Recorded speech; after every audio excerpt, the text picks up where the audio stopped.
સ્થાનિક સ્વરાજની ચૂંટણીઓ પતી અને હવે દાદાનું બુલડોઝર જે છે અસામાજિક તત્વો પર ફરવાનું ફરી એકવાર શરૂ થઈ ગયું છે। દ્વારકા બાદ હવે જામનગરમાં અસામાજિક તત્વો પર દાદાનું બુલડોઝર ફર્યું છે। શું છે સમગ્ર મામલો, તેના વિશે વિગતે ચર્ચા કરીશું। નમસ્કાર, હું છું પ્રથમ મોદી, આપ જોઈ રહ્યા છો નિર્ભય ન્યૂઝ। ગુજરાતમાં અસામાજિક તત્વો પર હવે ફરી એકવાર દાદાનું બુલડોઝર ફરવાનું શરૂ થઈ ગયું છે। જોવા જઈએ તો છેલ્લા કેટલાય સમયથી વાતો એવી થઈ રહી હતી કે ચૂંટણીના કારણે હવે જે છે અસામાજિક તત્વો પર કાર્યવાહી કરવામાં નથી આવતી, પરંતુ હવે જે સમયે ચૂંટણી પૂરી થઈ છે એના થોડાક જ દિવસોની અંદર હવે ફરી એકવાર જામનગરની અંદર હવે અસામાજિક તત્વો પર દાદાનું બુલડોઝર ફરવાનું ફરી એકવાર શરૂ થઈ ગયું છે। ઘટનાની જો વિગતે ચર્ચા કરવામાં આવે તો જામનગરના હપા વિસ્તારમાં ભૂમાફિયાઓની કોઈ નાની મોટી નહીં, પરંતુ 1,20,000 ચોરસ ફૂટ જેટલી જમીન પર પોતાનો અડ્ડો જમાવી દીધો હતો। સાંભળીને નવાઈ લાગશે, કેમ કે આ જમીન છે જે સરકારે જાહેર ગરીબો અને જરૂરિયાતમંદો લોકો માટે આવાસ બનાવવા માટે ફાળવી હતી। તે જમીન પર ગરીબોના ઘરના સપના સાકાર થવાના હતા, પરંતુ આ જગ્યાએ અસામાજિક તત્વોએ પોતાનો અડ્ડો જમાવીને રાખી દીધો હતો અને આ જ મામલાને લઈ હવે સવારથી આ જગ્યા પર હવે જે છે ગેરકાયદેસર દબાણો જે છે દૂર કરવાની કાર્યવાહી હાથ ધરી દેવામાં આવી છે। સૌપ્રથમ નજર કરી લઈએ तमाम दृश्यों पर અને સાંભળીએ કે અધિકારીનું આ વિષયમાં શું કહેવું છે।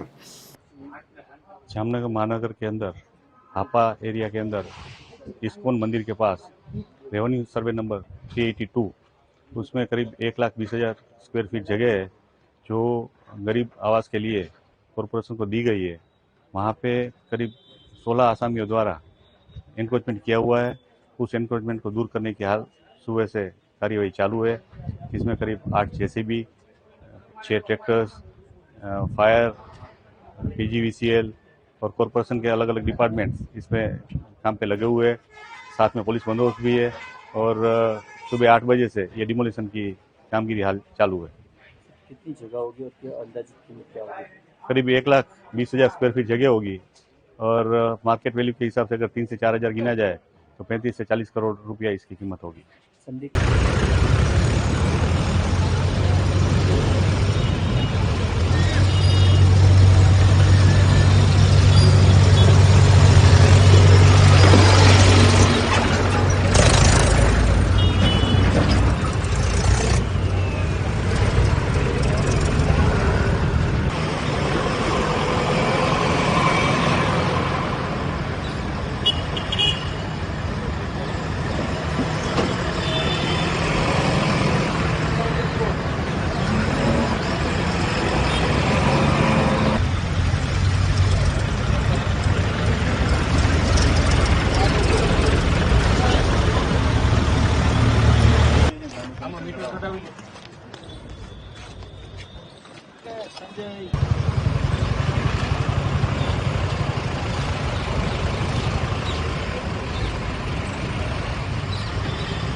रेडी है भाई।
એટલે જોવા જઈએ તો આ ઓપરેશનમાં કોઈ સામાન્ય કામગીરી નહીં, પરંતુ હાપા વિસ્તારમાં કુલ 16 જેટલા અસામાજિક તત્વો હતા. તેમના અડ્ડા ઉપર દાદાનું બુલડોઝર ફરવાનું શરૂ થઈ ગયું છે. સરકારી જમીનોને પોતાની જાગીર સમજી રહેલા આ અસામાજિક તત્વોના બાંધકામોને હવે તોડી દેવામાં આવ્યા છે. વર્ષોથી અહીં ગેરકાયદેસર પ્રવૃત્તિ ચાલતી હોવાની ફરિયાદો જે છે લોકો દ્વારા કરવામાં આવી રહી હતી કે ગુંડા તત્વોનું પ્રમાણ વધારે હતું, જે દારૂના અડ્ડાઓ જ ઠેર ઠેર જગ્યાએ ચાલતા હતા, એવી ફરિયાદો પણ મહિલાઓ દ્વારા અનેકો વાર કરવામાં આવી છે. અને આ જ મામલાને લઈ અંતે જામનગર મહાનગરપાલિકા કમિશનર અને ઉચ્ચ અધિકારીઓના આદેશથી વહેલી સવારથી જ કાફલો જે છે મેદાને ઉતારવામાં આવ્યો હતો અને કોઈ અનિચ્છનીય ઘટના ન બને તેના માટે પણ ચુસ્ત પોલીસનો બંદોબસ્ત જે છે ઘટના સ્થળે કરી દેવામાં આવ્યો હતો. પણ સવાલ અહીંયા એ થાય છે કે આટલા સમય સુધી કેમ કાર્યવાહી ના કરવામાં આવી?